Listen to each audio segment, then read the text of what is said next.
What's good everyone and welcome back to the channel, and in today's video we're gonna go over the editing breakdown of the recent commercial that I made of the Hell energy drink. And right off the bat I'm gonna keep this video pretty quick and simple, and before going into the editing part, here's the video itself.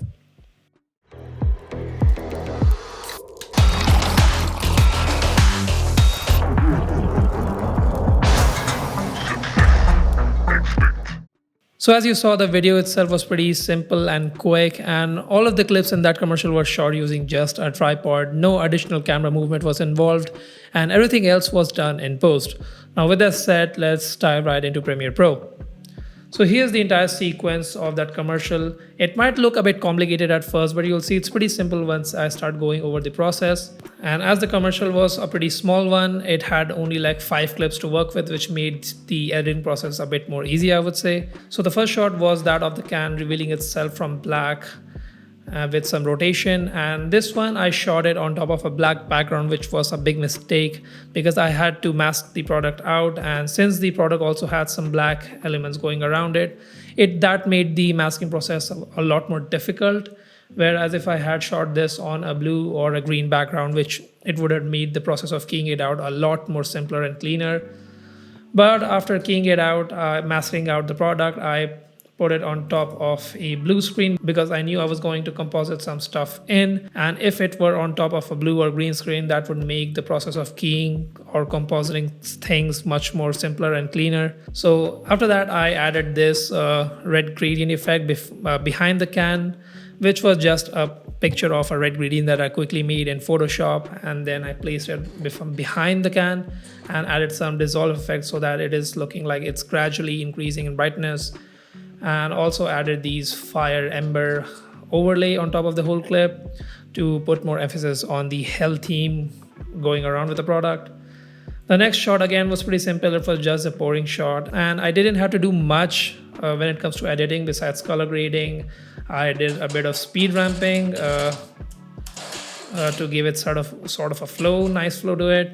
And I also added these lightning overlay effects on top of the actual liquid itself to make it look like that it's full of energy and that kind of stuff. And also mess around with some positioning a bit.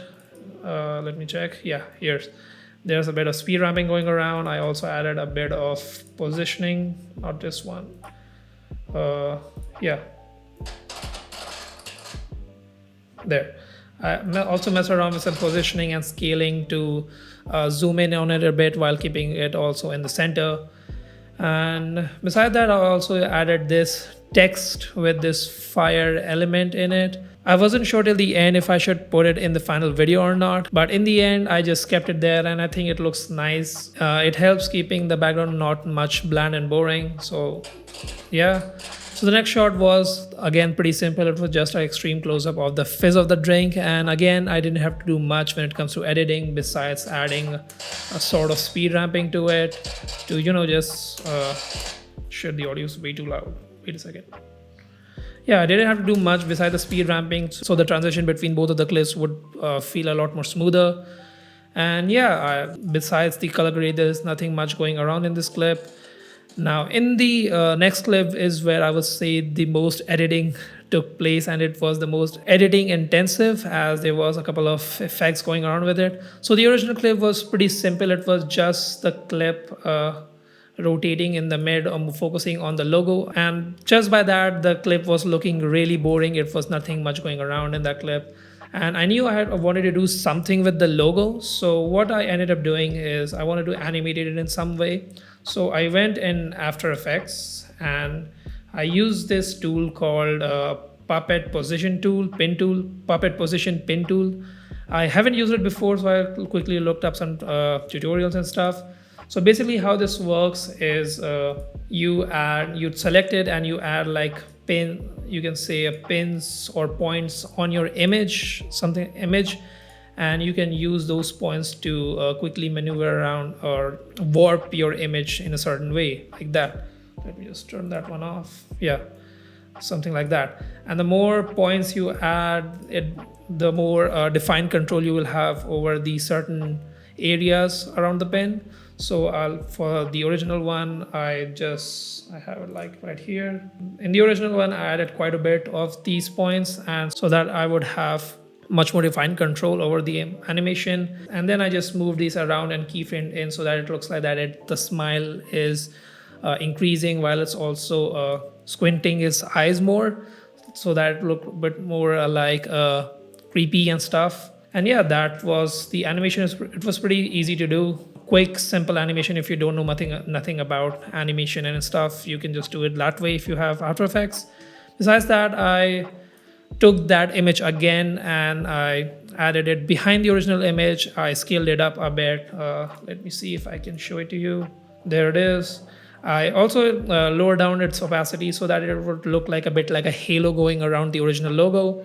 And I also added this red fire element behind the original animation one to make it like it's emitting energy and kind of stuff like that. Is that fire? Yeah, this one. It was originally yellow, but I graded it a bit to make it look like red, and that was just that. And again, I use the fire ember elements to make sure that the background is not that bland and boring.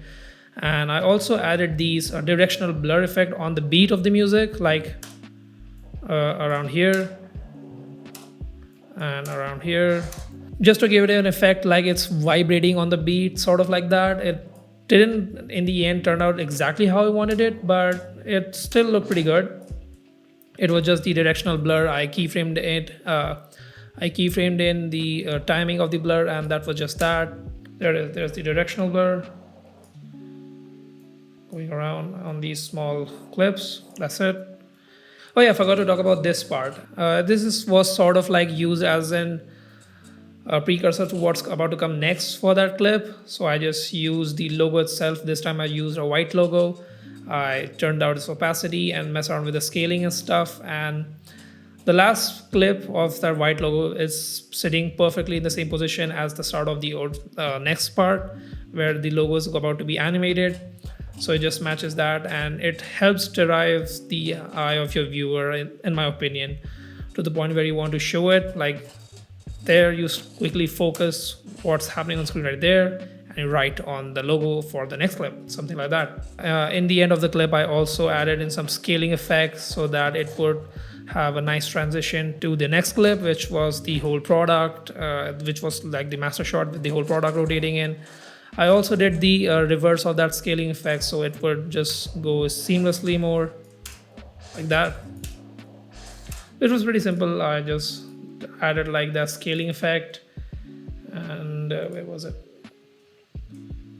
Yeah, I just added a bit of scaling effect and mess around with the keyframing so that it would be a lot more smoother.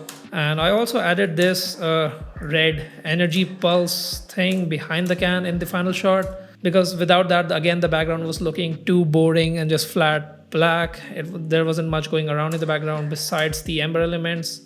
So I thought I should just add that on the beat, and that made the whole shot look a bit more interesting. It added that last final kick to it. And yeah, that was pretty much it for this commercial. As I said, it was pretty simple and quick, nothing fancy going around. And yeah, that's it for today's video. If you have any questions, just drop them in the comments below, and I hope you guys enjoyed it, and I'll see you guys in the next one.